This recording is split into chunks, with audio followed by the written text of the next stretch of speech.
Okay. So we're recording. So I'll just read through the questions we have for our Q&A today. So these have been sent to me over a little period of time, and I got more. I'm going to do 7 questions, but I've got more than 7 questions. So I've folded some in together.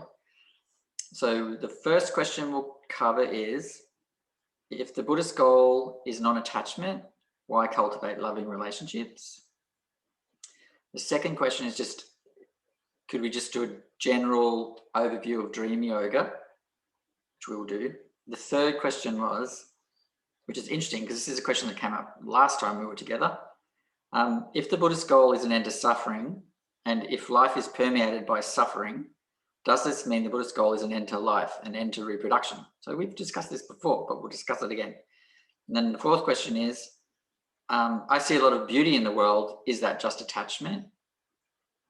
Question number 5 is, can we talk about Tummo, which is a practice, dream yoga and Tummo are both practices in a system of practices in the Vajrayana or Tibetan Buddhist system, which is called the 6 Yogas of Naropa. So there are these 6 yogas.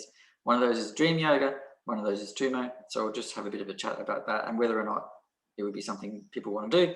And then question number 6 is, this is like a more personal thing, and I actually thought I would call on those of you who are parents to help me answer this one, which is, I had someone say that their child is being basically treated as an outsider in their school in a small town, and what could they do? And then question number 7 is one that I got 5 times. So it's the winner. I'm just sort of summarizing. It's about feeling isolated, coping with loneliness, and coping with disconnection. So I got quite a lot of people raising that with me and or just sending direct questions over the last little period of time, which is not a surprise, actually. So, and if there's anything else we want to talk about, we'll do that towards the end. So first, let's just get a little bit grounded. So we will do a little bit of a breathing exercise, which we do all the time before we start meditation. So that is to breathe in through the nose at a basically natural kind of a pace, not sort of forced or anything. And then we breathe out through the mouth a little bit more slowly, so that over a repetition of say 3, the out breath becomes sort of longer and longer. When we breathe in, we feel love, care, support, and health and vigor coming into our body onto the breath. And when we breathe out, we feel all sort of tension and stress and worry go out of the body, but also as we breathe out, we let the body completely relax into its position, so that the body is completely supported by the chair or the bed or whatever you're on. And on top of that, if you like, you can take your dominant hand, left-handed or right-handed, and put it on your heart, like so, and just feel the breath and the energy moving through the heart chakra as you breathe, and just kind of relax and let go. So the mind and the body are interesting in that if you tell the mind and the body to relax, it will, if you have some practice at doing that. So this practice, hand on the heart chakra, breathing in through the nose and then out through the mouth. And with every in-breath, we feel vigor and calm entering us. And with every out-breath, we feel all tension and worry and stuff leaving us. So this is not Tonglen, when we do almost the opposite, This is purely about becoming grounded and centered so that we can practice, listen to teachings, move around in the world. And the hand on the heart here, it's a little bit like if you're on the spectrum when you have like a tight blankie. It's just a little bit of comforting pressure here. So we'll do that 3 times. So breathe in through the nose. Calm and vigor entering. And breathe a little bit more slowly out through the mouth.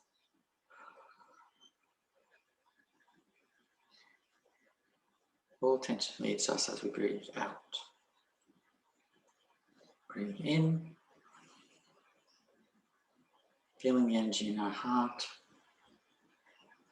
Breathe out. Relax. And again.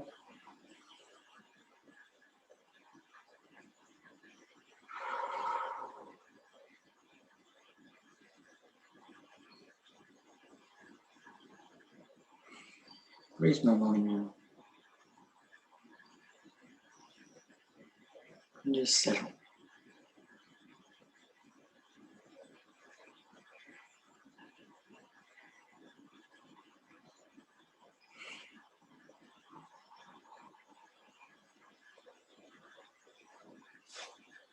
Okay.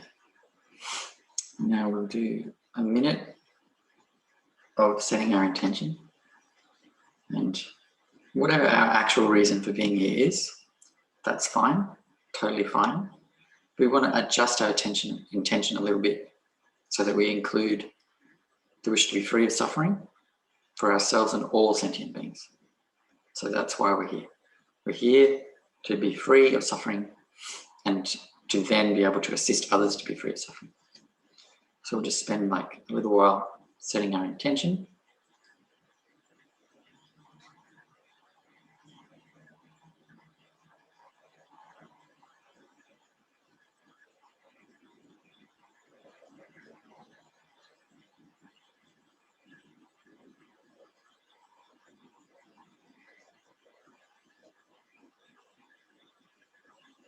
Okay. And the last sort of little Buddhist-y thing we'll do is just to summon a little bit of gratitude for either our teacher, or if we don't have a teacher, for Shakyamuni Buddha, the Buddha himself. Gratitude that this millennia-old system of finding peace and of liberating ourselves and others from misery is here, that it's been handed down, and that we have access to it and we can apply it. So we just feel a little bit of gratitude to our teachers for making that possible, and recognize also that ultimately the teacher is a manifestation of our own true nature, the ultimate nature. Just spend a little time evoking that gratitude and that respect. We can picture our Lama if we like.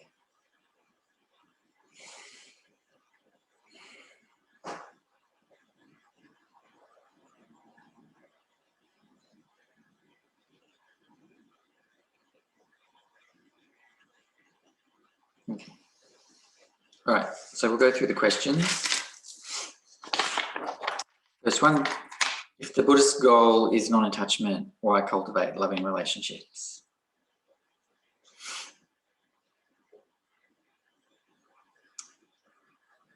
So the first thing is, why not?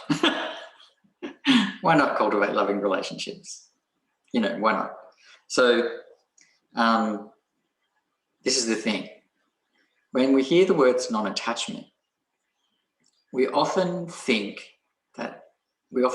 picture in our mind or think or have an idea about what non-attachment feels like, how we would feel if we were non-attached, if we had no attachment.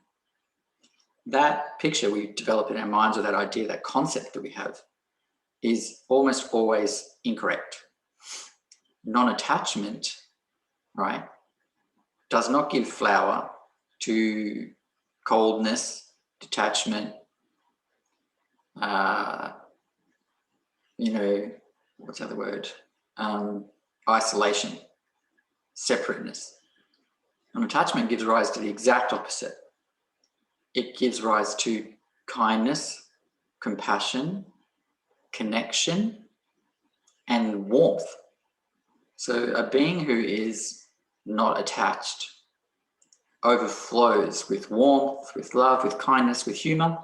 They laugh all the time, with ease, you know. So that's the thing. When we think about non-attachment, we think, oh, that means to be removed, It means to be distant. It means to be cold. It means to be, almost disinterested.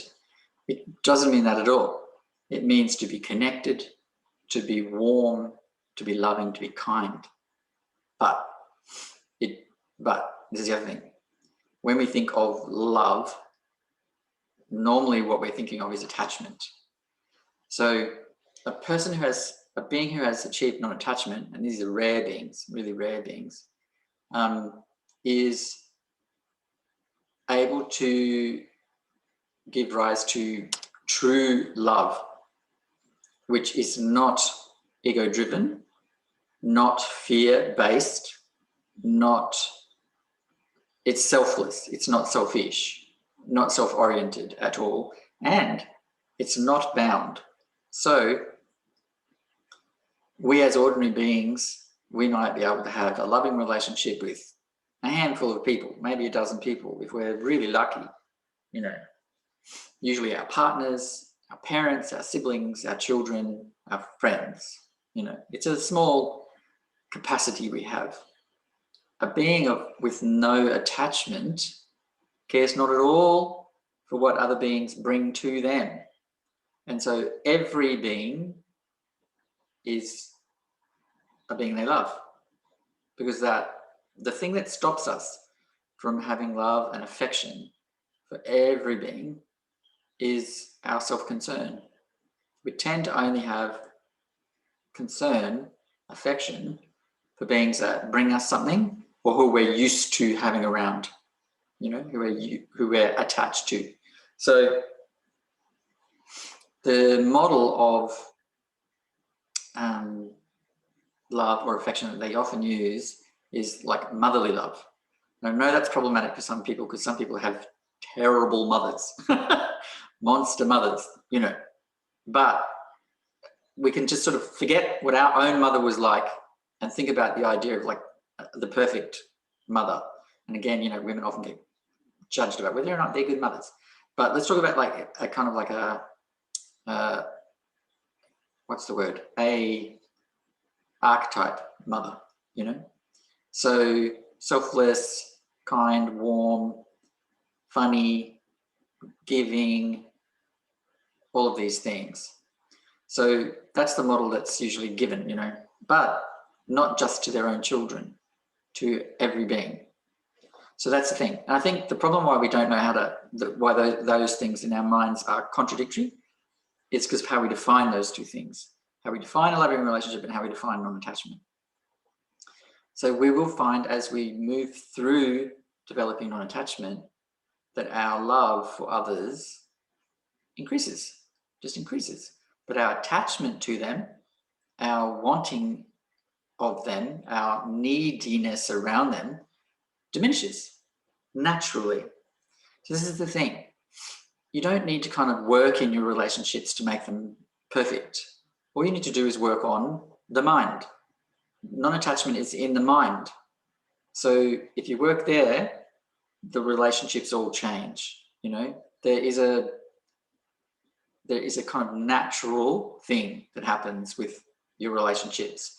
They sense that your affection for them has increased and they respond in kind. So your relationships start to work out without you actually having to nut it out, work it out, figure it out. Because quite frankly, sentient beings cannot be worked out. Most relationship problems we have can't be worked out because there's actually no logical reason for them. It's emotional, and you can talk till the cows come home and they will not necessarily be resolved. But if you develop non-attachment, which naturally gives rise to kindness and compassion, those relationships will start to evolve themselves. And the ones that are toxic, they will drop off. They will drop away. You won't drop anyone. You won't necessarily go, leave me alone. But the other person will have nothing they're getting from you out of that toxic relationship, and they'll just leave. This has been my experience. I've had a few toxic relationships, as we all have. And, I used to try and fix them. try and talk it through, work it out. But ultimately, this does not work. Will work sometimes, sometimes. But sometimes the reason that a person is being the way they are towards you and the way you respond to them is completely illogical and can't be worked out. So you just have to work on your own mind. And then I've found those relationships that are quite, unhealthy or sticky or needy, they just vanish. They just go away, And then if you do see that person again, you feel warmly to them straight away and they notice the difference. It doesn't mean they will like it, but they will notice the difference. Okay, so the last part of this is, it is in our nature to be loving. That's our true nature. So cultivating loving relationships is, even though we do have self-interest, self-concern, selfishness even, even though we do have that, it's still in our best interest to develop loving relationships that are not based on what we get, right? But on what we both in the relationship, how we both in the relationship benefit. So having said that, relationships where one person gives and gives and gives and gives and gives, and the other person takes and takes and takes and takes and takes, those are attachment relationships. So there's no non-attachment there. You know what I mean? So just because you're giving and giving and giving and giving doesn't at all indicate that this is a relationship of non-attachment. It can be an indication of like a lot of attachment. So we work here and that stuff works out on its own. Of course, we avoid people who are mean and unkind. We avoid being mean and unkind, but beyond those basic parameters, we just work on our own mind. All right, dream yoga. Okay, so I mentioned that in the Tibetan tradition, we have this thing called the Six Yogas of Naropa. I'm not sure where you guys all are with the Buddhist thing, but the Tibetan thing in particular, but the Tibetan system has 4 main schools. Schools is not really a great word. 4 main orders, I suppose, or 4 main philosophical movements. It's probably better. Those 4 main philosophical movements in terms of age: Nyingma, Kagyu, Sakya, Gelugpa. Dalai Lama is a member of the Gelugpa school. Nyingma is where I live. Then Kagyu. So Nyingma was founded by Padmasambhava and Yeshe Tsogyal. Kagyu were founded by Marpa and Milarepa. Marpa was a translator, so he translated Indian texts into Tibetan and renewed the Dharma in Tibet. Now, as part of that lineage, one of the masters' names was Naropa. Naropa taught this thing called the 6 Yogas. Among those 6 yogas are Dream Yoga, Tummo, one called Illusory Form. There's a bunch. So Dream Yoga is the one where you transform your dreams into lucid dreams in order to be able to recognize the true nature of mind in the dream. You use the illusory nature of the dream to discover the illusory nature of all phenomena and thus recognize the true nature of the mind and all things. So Dream Yoga is very helpful, but in its traditional Tibetan form, it's very complicated and difficult. So, and on top of that, it is not normally given unless you've completed what we call Nundro, which is the foundation practices. I've talked about these before. This is 100,000 repetitions of 5 different practices. So it's 500,000 repetitions of a thing. In the traditional setting, in monasteries and nunneries, people did that over a year usually, or over 3 years in a retreat. But in the West, Nundro can take many, many years to complete because we don't have a lot of time. So generally speaking, Dream Yoga is not given to people who have not completed that, because you need actually some of the benefits from those practices for Dream Yoga to even work. So there's not much point doing dream yoga if you don't have those foundations. It just won't work.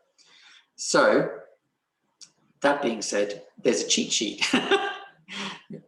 because in my lineage and in, a number of lineages, there's a way of doing this which is more relaxed and without the nundro and without empowerment, because also dream yoga requires an empowerment, which means you've got to go to a teacher, you've got to ask for the empowerment. They will probably query you about, have you done nundro, have you done this, have you done that? And if you say no, they go, no, you're not ready for this, or no, it's not appropriate. Sometimes they just give the empowerment to tons of people with the understanding that you'll go to your own teacher and get formal instruction and stuff like that. So the empowerment doesn't really tell you how to do it. So in the absence of all that, there is a way of doing it. It's more relaxed. It has less risk associated with it. The thing about the Vajrayana, the Tibetan tradition, it is faster, but it has more risks. So in the same way that when you're driving a car and you speed up, you will get to your destination sooner, right, at that speed, but there are more risks. You may crash and not actually ever get to your destination. Same is true for most of the Tantric Buddhism. There are significant risks. So with dream yoga, those risks are not massive, but there are some risks. But this version of it, it has no risks at all. So, and that is simply to do it in a kind of very relaxed way, which is just sort of as you're going to sleep. So the traditional way is you do all this, you lie in a particular position, you do all these visualizations, you do all this stuff. It's all very complicated. But this way is simply as you go to sleep to call out to the teacher who you trust, or the Buddha, or a deity you trust maybe, like Tara, and ask, may I recognize the true nature of mind through my dreams? And it takes actual openness of heart for this version to work. But my feeling is that openness of heart is easier to come by than 500,000 repetitions of nundro and the empowerment and the permission, So it's a sort of it's a way that you could do it without permission or empowerment that is safe, that has no risks. So the other version, you don't really properly go to sleep. You stay in a kind of half asleep, drowsy state. And so, insomnia is a common problem. Daytime sleepiness is a common problem. Most people I know who've attempted dream yoga have not been successful at it. So this version, however, is kind of almost like a letting go. It's like, I'm not going to worry about this. I'm just going to ask for the blessing that this happened, And, also, again, my own experience is that this works fine and that it's not necessarily quick, but neither is the traditional version of dream yoga, So that's my suggestion. And the way I do it every night is I have in my bedroom, beside my bed, I have a little altar, and I have not much on that altar. I have like a little offering bowl where I have offerings, and I have a lamp, and there's the phone. And I have on that, I have a picture of my Lama, Holiness Dujom Rinpoche, and his previous incarnation, Holiness Dujom Lingpa. And I just look at them as I'm going to sleep, and I feel very open-hearted just looking at my Lama. So that's a good, way to kind of settle into it. And then I just ask, I kind of like first say, first I set my intention. This is for the sake of sentient beings. And then I just ask, can I recognize my dreams, the true nature of mind through my dreams? I'm not sure, those are not exact. The words change as I change, but essentially that is what I ask for. And then I just kind of like go to sleep thinking about my teacher. And I have found that works quite well. And I don't have a lot of ordinary dreams anymore, like the kind of dreams that are thrown out. So we have different kinds of dreams. There are dreams that are thrown up by our daily experiences and our dualistic mind Then there are dreams that are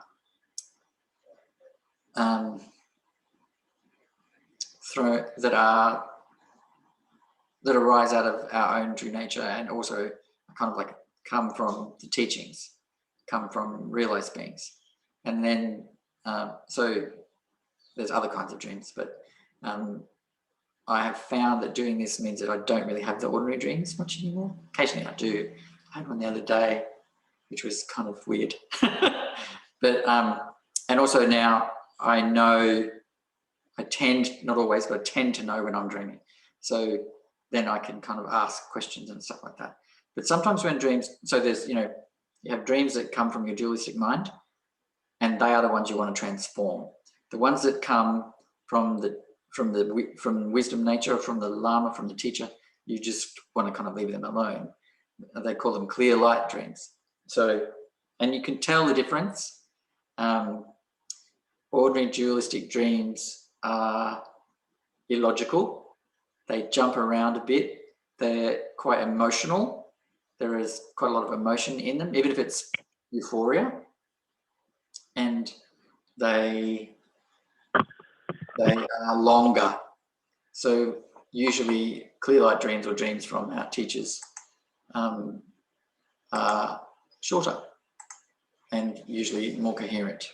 Okay, so, but if anyone wants to do dream yoga, I have, I've written out a thing about dream yoga for my upcoming book. And I said that, and the voices. And so I'm happy to just sort of excerpt that and send it to you. Okay, so that's dream yoga. I think it's a good idea, my humble self, if it's done in that way. Easy, no empowerment required, no nundro needed. Not that I'm saying don't do nundro. If you want to do nundro. But you can do dream yoga without that if you do it in this particular way. All right, question number 3, which we have talked about before. If the Buddhist goal is an end to suffering, and if life is permeated by suffering, does this mean the Buddhist goal is an end to life, an end to reproduction? So again, this is about how we define things. So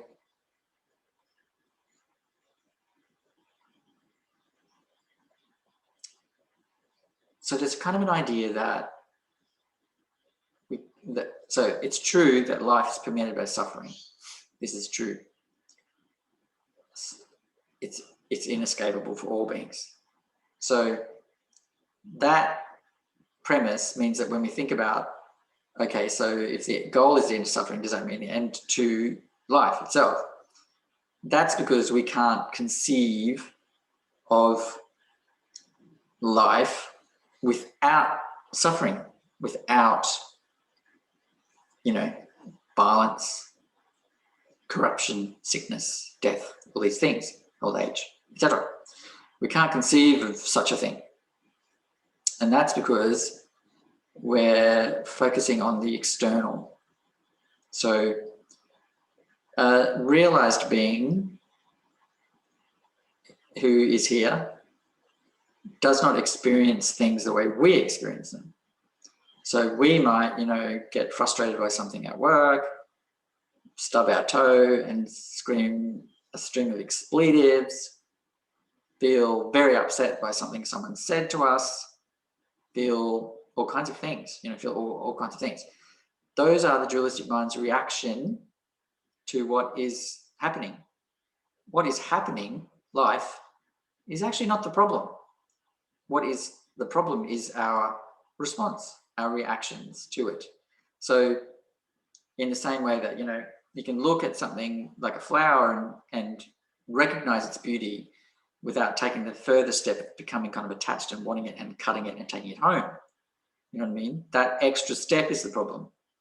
So we can be sick, but we don't need to be all up in arms about it. You know what I mean? Like, really realized beings are not concerned with physical pain, are not concerned with illness, are not concerned with death, are not concerned with whether it's sunny or raining or cold or hot, are just not concerned about that. So there's a really funny story about my partner's teacher, talked in the Amchen Rinpoche. He did many, many, many years of retreat, many years, minimum of 20, I think, probably more, and felt that it was all going swimmingly, it was all going really well, but then thought, you know, I'm still having some reactions to things. And so he took himself off to a cave that was infested with pigeons and bats. Infested's not a good word because there's nothing wrong with pigeons and bats. But, you know, there were lots of pigeons and bats in this cave. They were constantly making noise, constantly fighting with each other, constantly screeching and cooing, constantly pooing. It stank. It was dirty. It was incredibly uncomfortable. So he took himself there because he had found that in the setting that he was in, his retreats were going really well. There was never any challenge. And so when challenges arose outside of retreat, he noticed, oh, there's still some reactivity there. So he put himself into a position where there was constant drama, noise, poop, stench, terribly uncomfortable, cold, damp, like the worst possible place that he could put himself. And that's what did it. So then he became free of attachment and he had no concern, cold or hot, wet or dry, noise or not, stink or not, no more concern. That's a realized being, you know. So, and then thereafter, anything that happened was, you know, everything that happens after that, after you reach that point, is more meditation. It's meditation. So no matter what it is, whether on the outside we call it good or bad, you know, it's just more meditation. So it's all good, technically. So this is the thing. When we think, oh, if we want the end of suffering, does that mean life has to end? The answer is nope. It's the mind that's the problem. Suffering is not out there. It's in the mind. Now, there are things, hunger, poverty, cancer, bushfires, stuff like this. These things are terrible. I'm not saying they're not real, but, you know, as human beings, we have the ability to get destroyed by these things or not, you know. Death even is either, you know, terrifying, horrifying, painful, awful, or beautiful, you know, a step into another state of perfection, you know. So the end of suffering doesn't mean depopulating Earth. But having said that,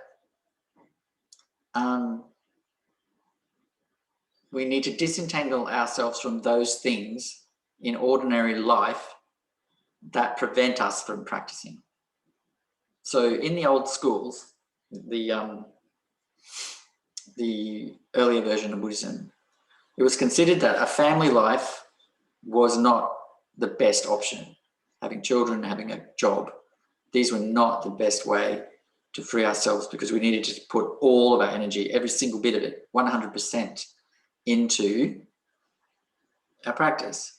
And if we couldn't do that, it meant that we probably couldn't get free, because we wouldn't have the time. However, in the Tibetan system, there is a different attitude, which is that you can use all this stuff. You can use the stuff of ordinary life as part of your practice. You don't have to put it away. You can transform it and or simply recognize what it already is, right? So it doesn't mean you have to stop any of those ordinary things. So I think I've answered that. Number 4, I see a lot of beauty in the world. Is that just attachment? Nope. I don't think I need to say anything more on that one. No. Seeing beauty is not a problem. Becoming attached to that is a problem, because we will lose it. You know, in the same way that we all want to live in a nice place, you know, we want to have nice vistas out of our window.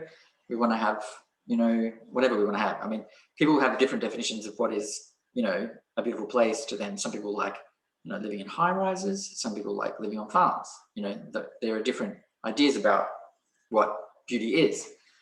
But the problem is then when we don't have that, or can't maintain that, or lose that, then we start to get really disturbed, and we think we can't be okay where we are, you know, which is just not true. Again, it's all the mind. It doesn't matter where you are. Like Garchen Rinpoche, really great Jikung Kagyu Lama, who was in prison for something like 20 years by the Chinese. It didn't really matter to him that he was in prison. He just kept doing his practice. I mean, I'm sure it did at times, and certainly early on. He just kept doing his practice, you know. And then prison or monastery or beautiful alpine setting, the same. It's all just somewhere to do your practice. And really, you don't need things to be beautiful to do your practice. It's nice, certainly nice, but as Togden Amtrin showed, sometimes that can be a problem. You know, you can become very attached to the quiet, very attached to the, you know, nature. You can be very attached to these things, and then when they're taken away, when you can't be there, you know, you think, oh, I can't practice. It's not true. Not true at all. So seeing beauty in the world is not a problem at all. It's actually quite fine. It's that next step. Seeing is not a problem. It's then interpreting what we see, and then having some attitude or reaction to that interpretation of what we're seeing or touching or feeling or tasting. That becomes the problem. Okay, so Tummo, again, one of the 6 yogas of Naropa. It's very, very strong in the Kagyu tradition, but it's actually in all the traditions now, in all of the Tibetan Vajrayana traditions. Tummo's practice. Again, Tummo, more so even than Dream Yoga, will not be taught to someone who hasn't completed their Nundro, the 500,000 repetitions. And probably not even then. They might need more. Like they might need, and they probably need to do it in retreat. So, hi Claudia. So, Tummo is normally something that happens further along than we are. That's an assumption. I don't know where you guys are. So, but generally speaking, Tummo is something that is done after Nundro, and then probably after a bit more than that. Brief summary, it's about generating heat at certain chakras, moving that heat through the chakras, and then reversing the cycle. So, and it's called Kundalini energy, the heat. It's called Kundalini energy in the Hindu system. So now, when people ask me, should I do Tummo, I always ask, why? Why do you want to? What is the attraction? And I find rarely can they tell me what the reason is. Because usually, and I'm not making any judgments about anyone who is interested in Tummo, I'm just saying, in my experience over many years, it's not about anyone particular. In my experience over many years, the interest in these things, like Tummo, Salung, which is also a kind of higher kind of practice, Dzogchen, Trekchö, Tagyo, all these things that are higher. When I ask people, okay, why do you want to do them? If they ask me, you know, why, I want to do this, what do you reckon? I always ask, you know, why? Why do you want to do it? And I haven't yet heard someone give me an answer that seems reasonable, you know, like, you know, which is because they don't really know what these practices do. So I'm going to tell you. Tummo, right, the reason to do it is because it burns up, this is the theory, right? The theory is it burns up karma in the body. and the mind. So it removes karmic obscurations that are considered to be in flesh, like in the subtle body, the winds, channels, and drops, salum tigle, of the subtle body. The Tummo is meant to remove all of the problems that are there in the subtle body, winds, channels, and drops, which is, chakras and what's the word that the Chinese system uses for channels? Meridians. Chakras, meridians, all this stuff. So the Tummo is meant to remove the problems there as a result of karma. So that's the thing. So, and it's considered a step that one would take if you wanted to do that, And the other thing is, people often see these things as like how we approach education in the West. You do primary school, then you do high school, then you do college, university, then you do postgrad stuff like a master's or a PhD. We look at it like that. That is not how it is. So every one of the practices that were taught by the Buddha is a complete path in itself. It's not just Westerners who do this thing where they go, well, this is here and then there's this up here and then da-da-da-da. Everyone seems to do it. It seems to be a human thing, but it is not true. Every single method the Buddha taught works. It leads to enlightenment in itself.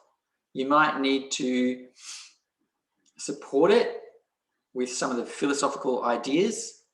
You might need to supplement by doing a little bit of this, and then, okay, so that's working quite well, but I'm having a bit of a problem, so I'm going to add this to it to make it great. So what I'm trying to say is each practice in itself is enough.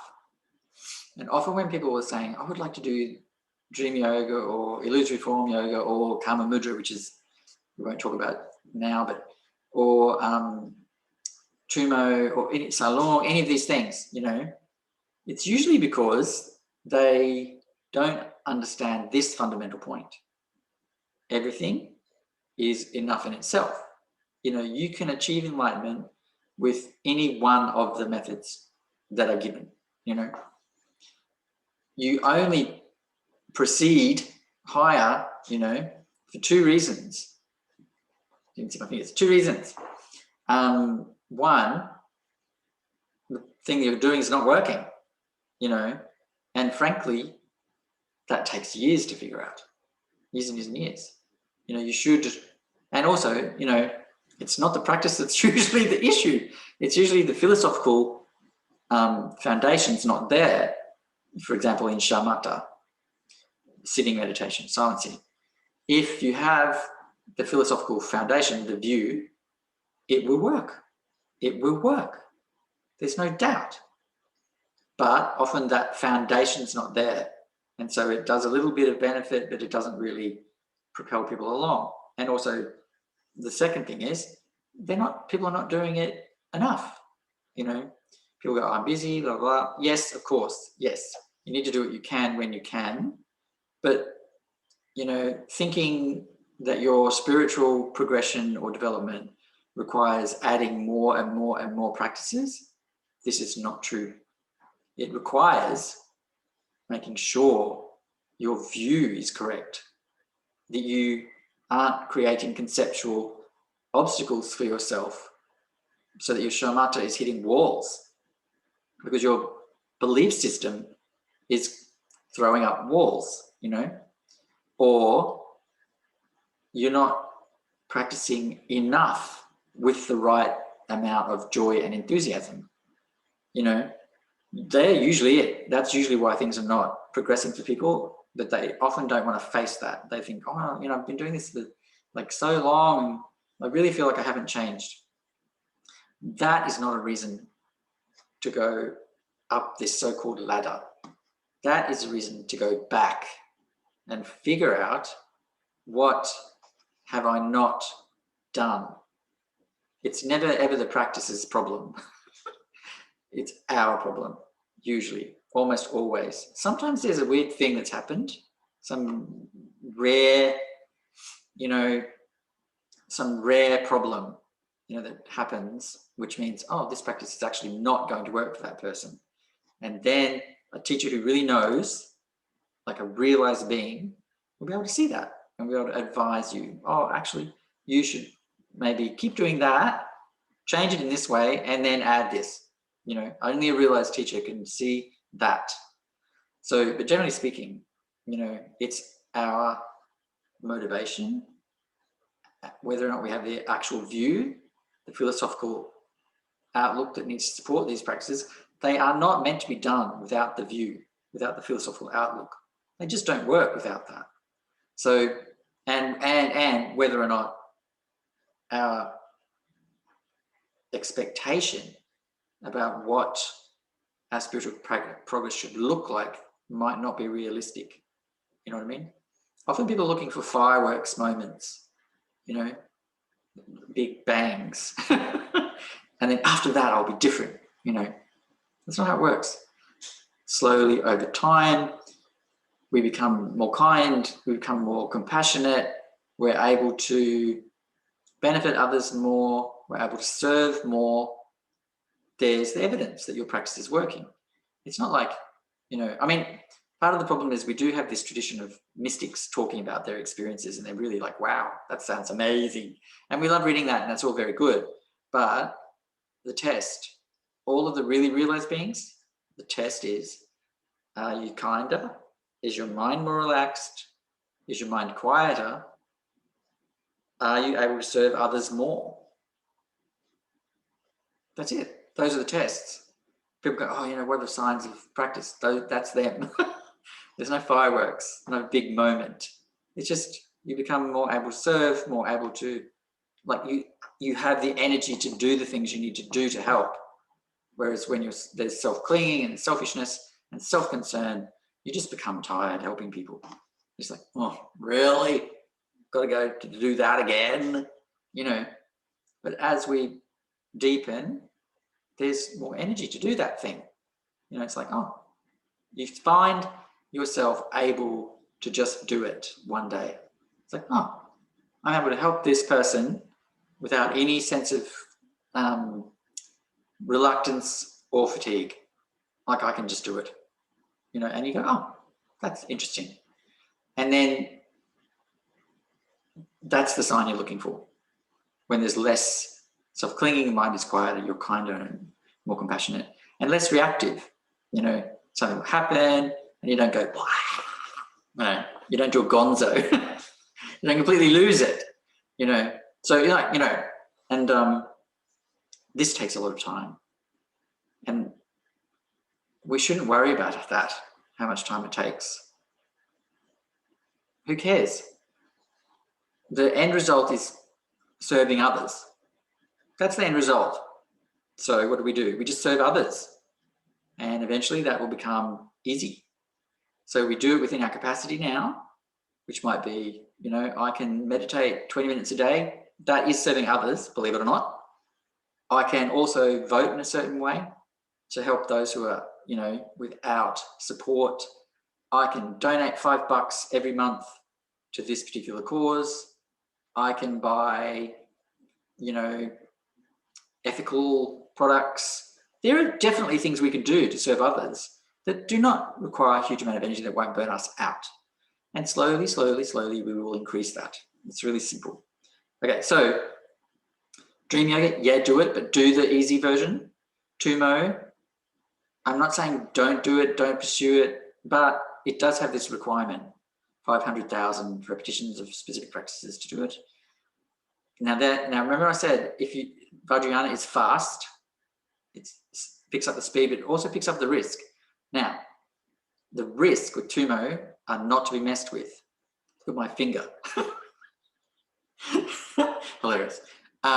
So you can cause yourself great deal of damage by doing Tummo without guidance when you're not ready.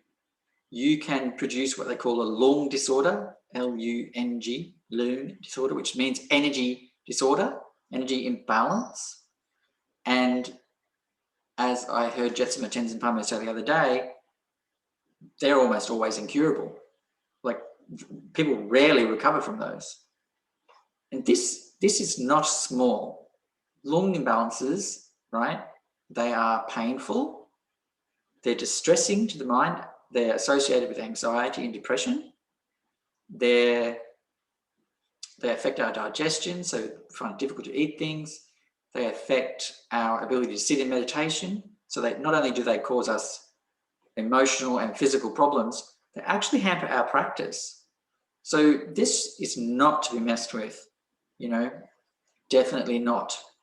So do I think it's cool to do it if you have a guide and that guide says, yes, you're cool, this will be of benefit to you, then do it. That's the thing.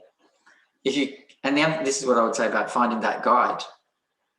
If that guide has not accomplished Tummo themselves and has not been in retreat for many, many, many years, I would not sign up. So I know this sounds very elitist or something. I don't know what the word is, but I would not take as my teacher someone who has not had many years in retreat and is not properly trained. I would say there are the odd exception. Like occasionally, because a person has just been raised in the milieu of the Dharma, they've just been brought up in the milieu of the Dharma, they have what they need to teach you. But they won't teach you Tummo because they haven't been taught that. You know what I mean? They'll teach you in another way. So I know a number of beings, I'm not going to name names, I'm not a name dropper, but I know a number of beings who they haven't done that stuff. They haven't done retreats and they haven't done the formal training, but they have something and they are able to penetrate through all the crap and you feel the blessing. That's the only word I can come to. So, yeah, if you want to do things like Dream Yoga and Tummo, other than the way that Dream Yoga can be done without empowerment and stuff, then you need a teacher. And that teacher will need to determine for you if it's okay. And as I said, to get something like Tummo, that person needs to have accomplished it. So I'm not saying that there are not teachers I'm not saying that teachers who have not done this stuff are not of value. I'm not saying that. I'm saying if you want that kind of practice, the guide has to have been there. So you need someone who's done it, and it takes many years of retreat. So there you go. Anyway, okay, so the next one I'm going to call on you peeps to help me answer this one. Actually, I might switch these around. So the number 6 is about someone who has a child who's being kind of treated as an outsider at school and bullied. And I thought we could, as a team, sort of talk about some strategies there. But I'll skip over to 7, feeling isolated, coping with loneliness and disconnection. I'm going to sound like a broken record here. What is the root of loneliness? It is the sense of separation that we have between self and other. That is a delusion. It's complete illusion. It's not real. So,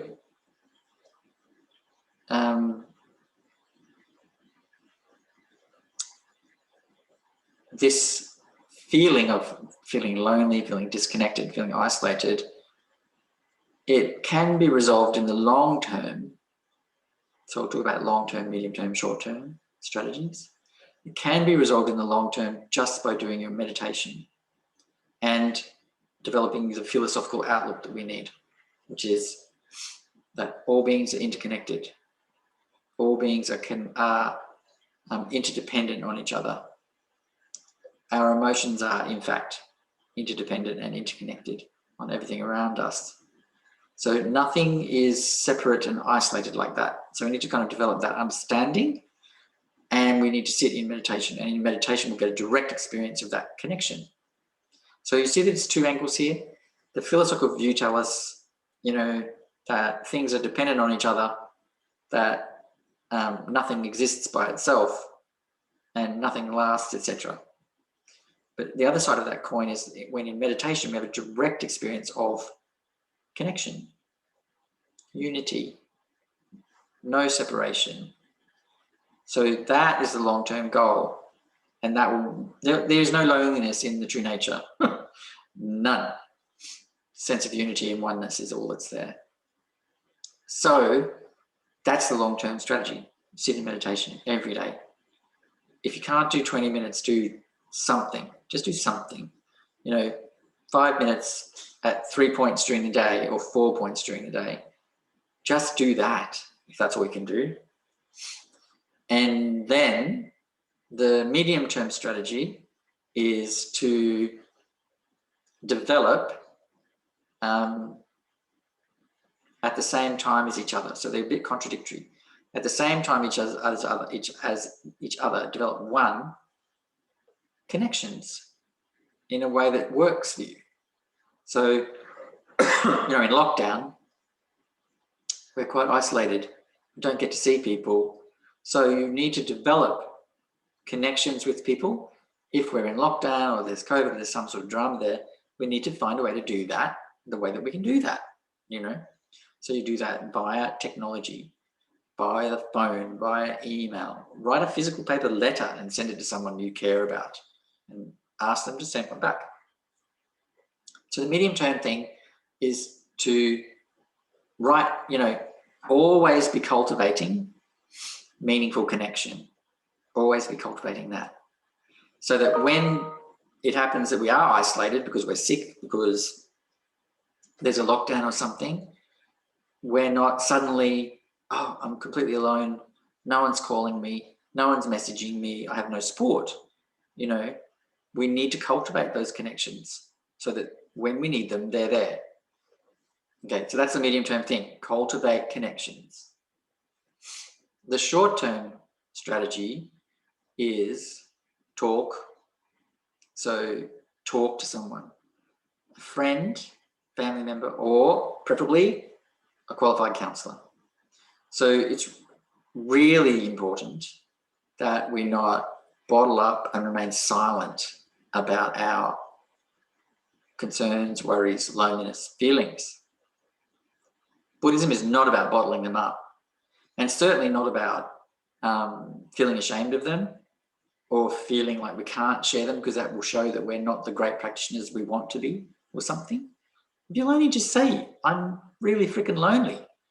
If you are upset, just say you're upset and then move on. Express your feelings with as much equanimity as you can. For most of us, it's not very much equanimity at all. Not much at all. Just express it. Try to move on then, once we've had a chat and a cry.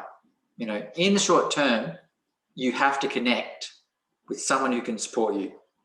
This is really important. And the other thing is that often we Buddhists, because Buddhism is about the mind, we think, therefore, that it's a substitute for counselling. It is not. It is not. It can help in the medium and long term, but most emotional crises are very much now. They're very much now. So we need to use the tools that work for that short-term crisis, which is, contact someone and talk to them. Express how you feel.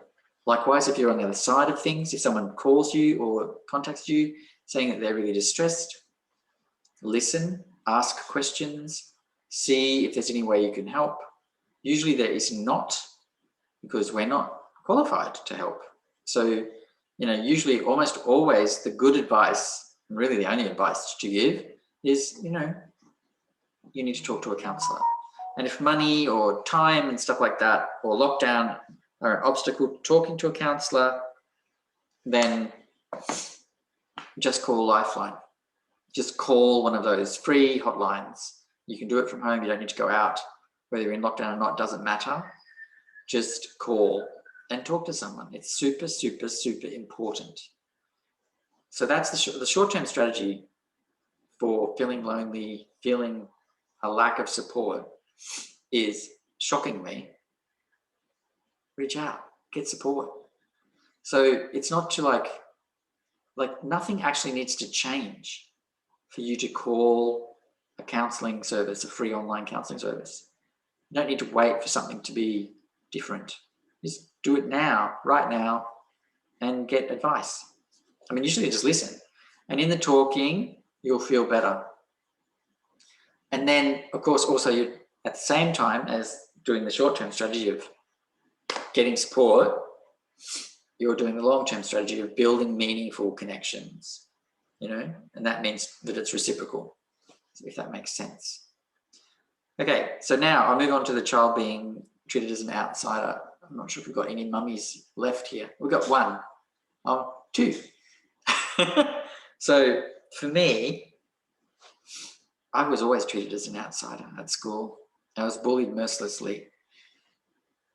Unfortunately, there's not a lot of options that are going to work in this situation, particularly if you live in a small town.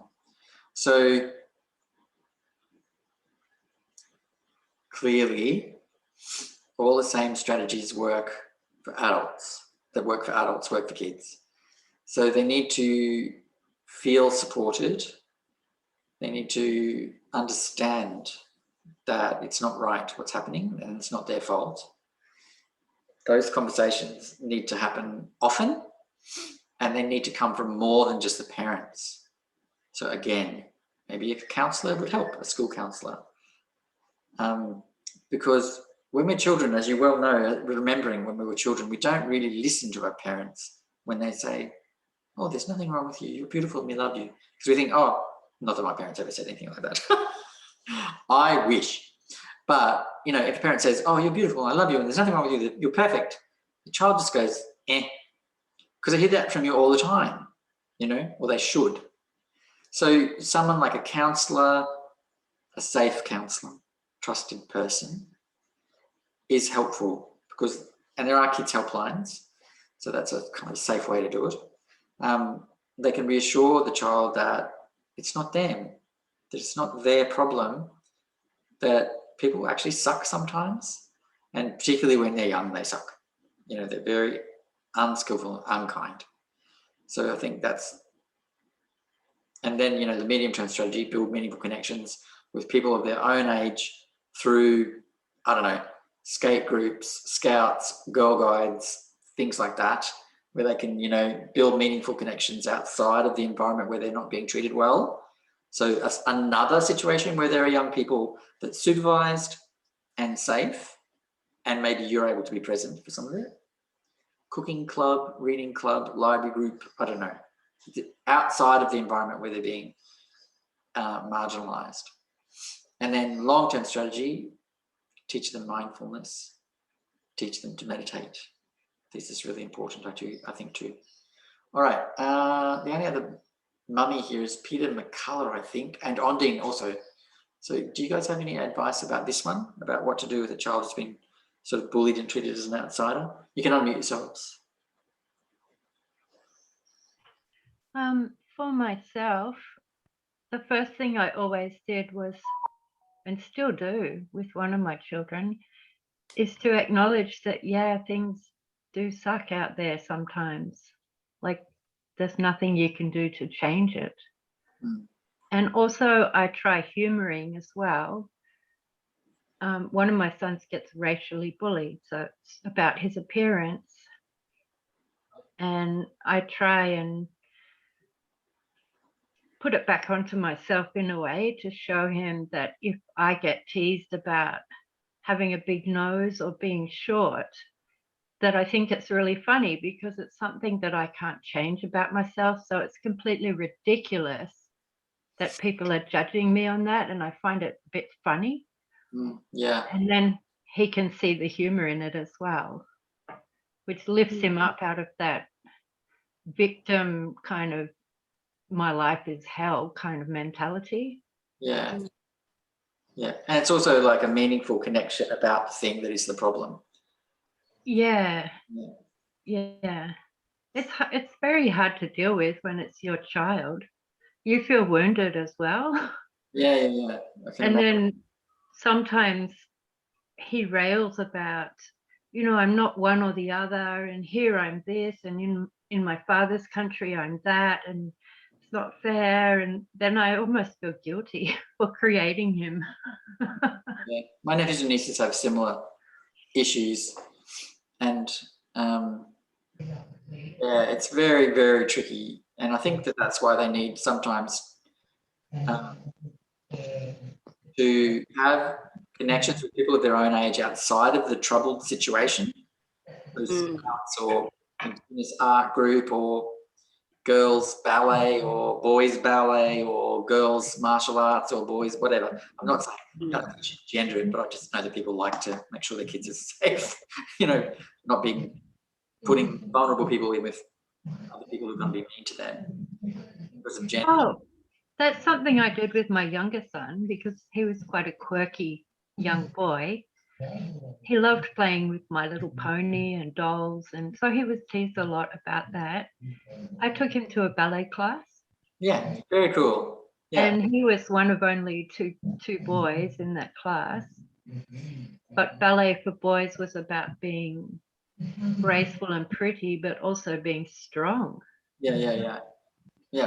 Also, there's tutus. You can't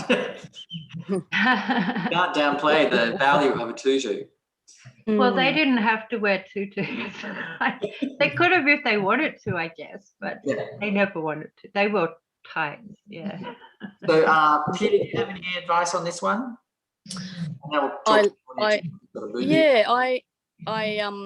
I loved all of your thoughts on it and your advice, and that kindness, to just give them that sense of safety.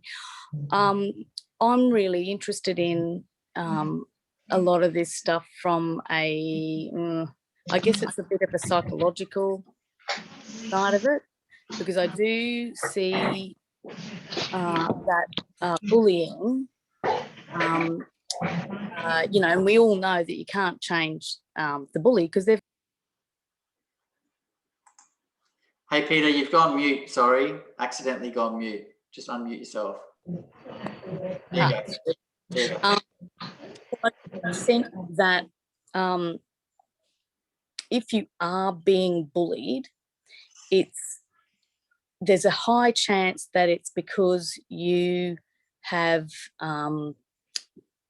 been had like developmental trauma while you've come into the world, and so you do have an innate, not innate, actually, it's what's been put on top, but you have some self-esteem and I don't know, like just that sort of like sense of safety in the world, and that you are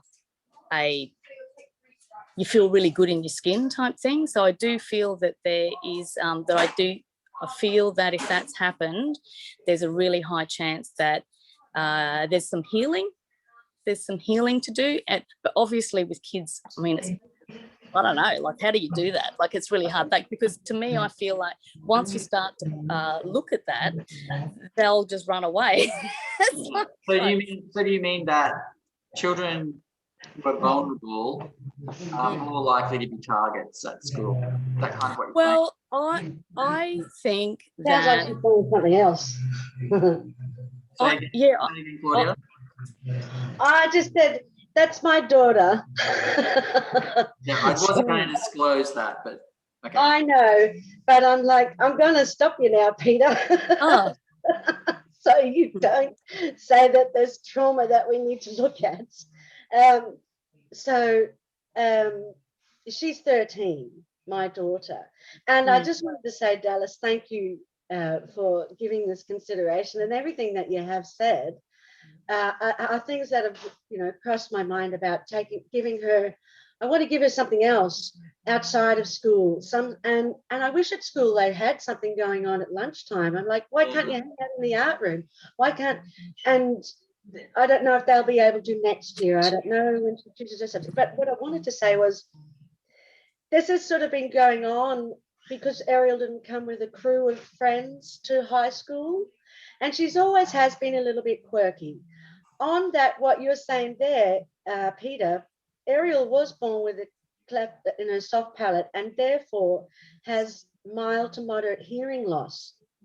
So all through primary school, she's been wearing a headband that, you know, that makes her stand out a little bit. And also sometimes I think if she doesn't hear things, that she might miss things. But now her strategy this year was, because the audiologist put in front of her that she didn't have to wear her hearing band and that we could do strategies. She went, woohoo, fling, no hearing band strategies. And so that's working well with the teachers in the class. But I wonder if, because she's just the only child of two old people, that she's a little bit quirky anyway, a little bit, she hangs around adults all the time. And I keep trailing myself and telling her things will change, things will change, things will change. They won't stay the same. And so as hard as it was on Friday, she come home and she had a bit of a rough day. And a girl that she thought, and there's a lot of mean girls thing going on in here as well, where one particular mean girl is now encouraging other kids to hang shit on Ariel. And even that you would think of the, you know, on the bottom rung of the social ladder are also hanging shit on Ariel. And I'm like, oh my God, these two kids. And they're making fun of the way that she looks. You know, they're calling her a penis and a sperm. That's awful. And I know they're terrible. And then, but then, so something happened Friday. So we had a good weekend. And so Monday, I'm like holding my breath all day until she comes home. And it's a bloody late day because she does dance in the afternoons. So she comes home on Mondays and says dance was the highlight of her day, and that she might be making a couple of friends in dance. But also, the worst part of the day was somebody picked up a dirty fucking dead mouse, and threw it in her general direction. And then another boy picks it up and does it again. And then I punched this boy, Mum. And I went, oh. And she said, but it didn't stop him. So I figured, well, he's obviously not too wounded because it didn't deter him. And that's probably the first time she lashed out like that. But then she comes home and she wasn't too upset. She seems she's like a real little, just, she's got this real internal, you know, self-belief. So she's good girl. But these guys are shaking it. These guys are shaking it. But then last night, one of the girls sent Ariel a message and apologized. And I just went, wow. Well, we don't know if her mother made her do it or whatever. But we're going, wow, that's good. That's good. So, and I'm so invested. You have to be, because you're the parent. That's normal. So I think if you can find another way for her to have a friendship circle or activities outside of that environment. Yes. I mean, I know that you're in a small town and it's difficult, but even if it's like an online, you know, supervised online. She's amazing, like club or something, you know. Yeah. I think that is a good strategy, and in the long term, that's the medium term strategy. You know, she develops other connections, and the long term strategy is teach her mindfulness and teach her meditation. So the short term strategy is definitely to try, you know, kids helpline or something like that if it's really serious, and or school counselor, because I think you're doing all the right things, it sounds like. So, you know, but sometimes children, they need someone else to confirm what their parents are saying. Yes. Yeah, we just like I read out to her because of the cleft palate, and we always have checkups, and she just had a speech pathology checkup, which is the first time in 7 or 8 years, because she's an excellent talker. So I get the report, and the audiologist, she was also a fan of RuPaul's Drag Race, so we got along famously well. But in the report, it said Ariel is a delightful child who engages, blah, blah, blah, blah, blah, blah, blah. And I read that out to Ariel and I said, this lady just met you once and she says you're delightful. Well, I think So- it's delightful too. All right, I need to wind this up. I've got to be in 3 minutes in another meeting. I'd like to thank everyone for coming along. Just do a quick dedication and then I'll end the recording. By this effort, may all beings abide in the bliss of the great perfection.